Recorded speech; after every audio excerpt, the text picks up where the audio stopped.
षष्ठी, जिसे ललही छठ या बलराम जयंती के नाम से भी जाना जाता है। यह त्योहार भगवान श्री कृष्ण के बड़े भाई भगवान बलराम जी को समर्पित है। हल षष्ठी का यह त्योहार कृषि के महत्व का सम्मान करता है, क्योंकि बलराम जी को खेती और ताकत का देवता माना जाता है। आइए जानते हैं हल षष्ठी का व्रत इस साल किस दिन रखा जाएगा और इसकी कथा क्या है। नमस्कार, स्वागत है आपका आपके चैनल ज्योतिष मार्ग पर। अगर आपने चैनल को सब्सक्राइब नहीं किया है तो प्लीज़ सब्सक्राइब कर लीजिए। सावन का महीना खत्म हो चुका है और उसके बाद भाद्रपद महीने के कृष्ण पक्ष के छठे दिन हल षष्ठी का त्यौहार मनाया जाता है। इस साल हल षष्ठी का त्यौहार 24 अगस्त शनिवार को मनाया जाएगा। यह त्यौहार देश के विभिन्न हिस्सों में अलग अलग नामों से जाना जाता है। जैसे राजस्थान में इसे चंद्र षष्ठी के रूप में मनाया जाता है, वहीं गुजरात में इस त्यौहार को रंधन छठ कहते हैं और उत्तर प्रदेश के ब्रज क्षेत्र में इसे बलदेव छठ के नाम से जाना जाता है।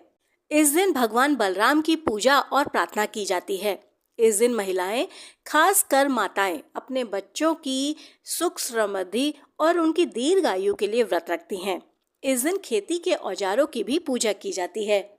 हल षष्ठी के दिन गाय के दूध की दही का सेवन नहीं करते हैं। इस दिन केवल भैंस के दूध और उसी की दही का सेवन करते हैं। शांतिपूर्ण जीवन और बच्चों के कल्याण के लिए यह पूजा करी जाती है। हल षष्ठी व्रत बलराम जी को समर्पित है। इस दिन एक स्थान को गाय के गोबर से लीपा जाता है और उस दिन बेर, गूलर, पलाश जैसे पेड़ों की शाखाएं लगाई जाती हैं और उनकी पूजा की जाती है। कुछ क्षेत्रों में यह दिन बलराम जयंती के रूप में भी मनाया जाता है। बलराम दुर्योधन और भीम के गुरु थे। वह 18 दिवसीय महाभारत युद्ध में पांडवों या कौरवों की सेना में शामिल नहीं हुए। बलराम की पहचान उनके कंधे पर रखे हमेशा हल से भी होती है। यही कारण है कि हल षष्ठी के दिन हल की भी पूजा की जाती है और इस दिन हल से जुता हुआ कोई भी अनाज माताएं नहीं खाती हैं। हल षष्ठी के व्रत की कथा इस प्रकार है। प्राचीन काल में एक ग्वालन थी। उसका प्रसव काल अत्यंत निकट था। एक ओर तो वह प्रसव के दर्द से व्याकुल थी, तो दूसरी ओर उसका मन दूध दही बेचने में लगा हुआ था। उसने सोचा, यदि प्रसव हो गया तो गौरस यानी कि दूध और दही यूं ही पड़ा रह जाएगा और वह खराब हो जाएगा। यह सोचकर उसने दूध और दही के घड़े सर पर रखे और बेचने के लिए चल दी। लेकिन कुछ दूर पहुंचने पर उसे असहनीय प्रसव पीड़ा हुई और वह एक झरबेरी की ओट में लेट गई। वहां उसने एक बच्चे को जन्म दिया। फिर उसे दूध दही की याद आई तो वह बच्चे को वहीं छोड़कर पास के गांव में दूध दही बेचने चली गई। संयोग से उस दिन हल षष्ठी थी।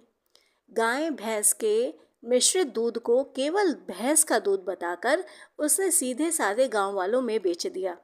उधर जिस झरबेरी के नीचे उसने बच्चे को छोड़ा था, उसके समीप ही खेत में एक किसान हल जोत रहा था। अचानक से उसके बैल भड़क उठे और हल का फल बच्चे के शरीर में घुस गया।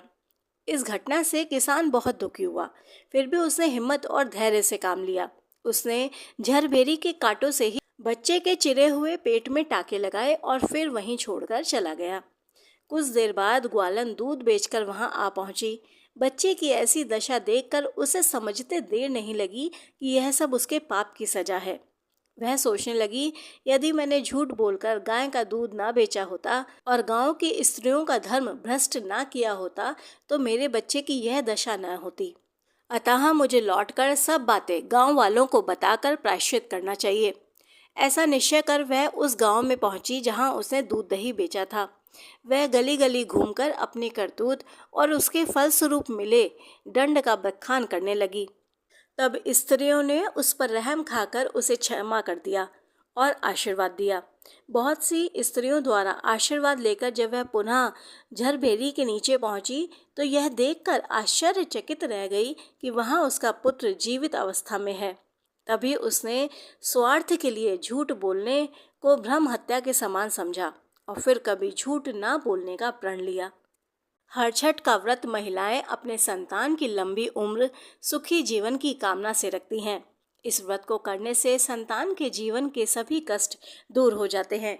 वीडियो अच्छी लगी हो तो वीडियो को लाइक और चैनल को सब्सक्राइब ज़रूर करिएगा। धन्यवाद।